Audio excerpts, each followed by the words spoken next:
네, 안녕하세요. 나덕균입니다. 이번에는 이제 어릴 때부터 중이염이 있어서 청력 손실이 있었고, 또 성인이 되면서부터 이제 감기에 걸리면 이제 자주 귀가 멍멍해지고, 그러다가 이번에는 이제 고름도 나오고, 뭐 진물도 나오고 하고, 이비인후과 가니까 또 급성 중이염이 생겼다. 그리고 가족력도 있고 하니까 청력 손실이 너무 심해지면 어떡하나 하는 걱정을 하시는 것 같습니다. 중이염은 이제 중이에 염증이 생기는 건데, 귀는 이제 외이, 중이, 내이로 나눕니다. 그래서 외이는 귓바퀴서부터 고막까지가 들어가는 게 외이고, 고막에서부터 내이 전까지가 중이고, 이제 내이는 이제 그 속에 이제 세방고리관과 달팽이관이 있는 게 내이죠. 중이에는 이제 굉장히 중요한 구조가 있는데, 거기에 그 세 개의 귓뼈가 있어서 그것이 서로 엉켜서 진동을 하면서 소리를 증폭시키게 됩니다.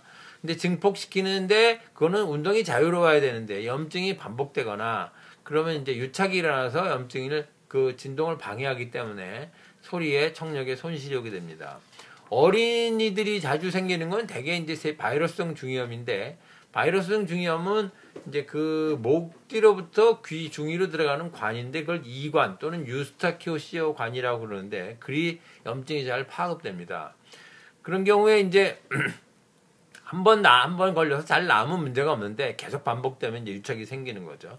또는 이제 그것 때문에 고막이 상하면, 고막은 이제 소리를 증폭시키는 효과도 있지만 또 하나는 소리를 그 외부로부터 균이 들어가지 않게 막아주고 있는 건데, 거기가 뚫리면 이제 물이 잘 들어가거나 그래서 균이 들어가서 이제 잘 곪거나 세균성 염증이 잘 생깁니다. 근데 이제 만성 중이염 이렇게 이제 급성이나 이제 급성으로 염증이 생겨서 급만성, 그다음에 만성으로 넘어가는 건데, 만성으로 갈수록 급성 세균성 감염증에는 뭐 항생제를 쓰면 되는데, 이제 그게 만성 뭐 일주일, 2주일, 열흘, 20일 이렇게 넘어가면 이게 만성이 되는 거거든요. 만성 염증에는 이제 몸에 있는 면역성이 중요하게 됩니다. 이런 경우는 뭐 아주 많은데 뭐 일일이 설명을 드리진 않겠습니다만은, 그래서 항생제 플러스 몸에 있는 면역력이 중요하다. 바이러스성 질환의 경우는 그냥 바이러스 죽이는 약이 없으니까 몸에 있는 면역성만 가지고 낫는 거다, 이렇게 이해하시면 되고요. 그래서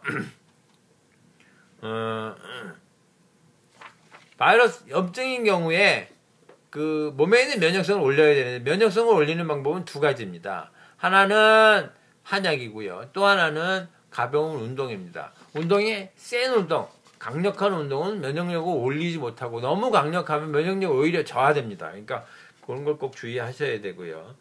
가족력에 때 걱정을 하시는데, 가족력은 뭐 인간은 모든 것이 유전적으로 정해져서 태어나긴 하지만 가족력이 있다고 해서 너무 실망하시거나 체념하실 필요는 없습니다.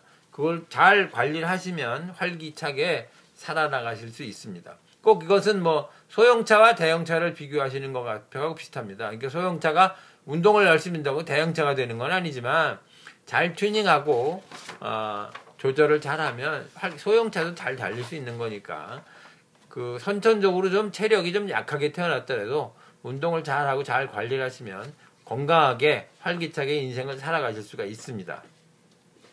면역력을 올리는 방법은 이제 두 가지고, 그 중에 하나가 한약이고 또 하나가 이제 가벼운 운동이라고 말씀드렸는데, 가벼운 운동은 이제 걷기입니다.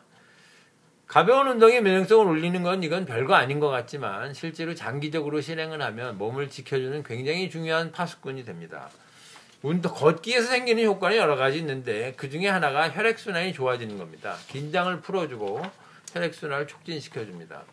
혈액순환이 촉진되면 면역력이 올라가는 거고요. 또 긴장도 혈액순환을 면역력을 떨어뜨리기 때문에 긴장을 완화시키는 효과도 있습니다. 그래서 걷기는 대단히 좋고요.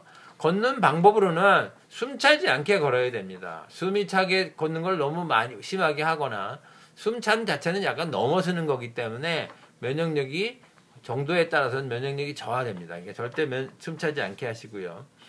그 다음에 걷고 나서 피로하지 않아야 됩니다. 운동이라는 건 하고 해서 무조건 운동했기 때문에 이루어지는 것이 이로운 게 아니고, 이롭게 해야 이롭습니다. 그러니까 숨 차지 않게 피로하지 않게 하는 것이 면역력을 올려주는 거고요.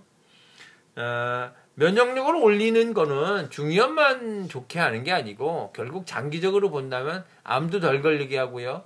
그 다음에 여러 가지 혈전도 덜 생기게 해서 뭐 심근경색, 뇌경색 이런 것도 줄여주고요. 혈압이 올라가는 것도 막아주고 혈당이 올라가도 막아줍니다. 그래서 결과적으로 장기적으로는 건강하게 오래 사는 방법이 됩니다. 이것이 이제 양생법인데 한의학의 치료의 매력은 이 양생법으로 이어진다는 데 있습니다. 제가 의사로서 이제 이런 한의학적 치료에 매진한 후 또 푹 빠진 이유는 이런 양생법의 매력에 있습니다. 이게 치료가 결국 이런 치료는 근본적인 건강을 도모한다는 데 있는 겁니다. 힘내서 운동하시고요. 시간 내서 한번 들리셔서 진찰 꼭 받으시고요. 이상 복수면허 의사 나도균이었습니다.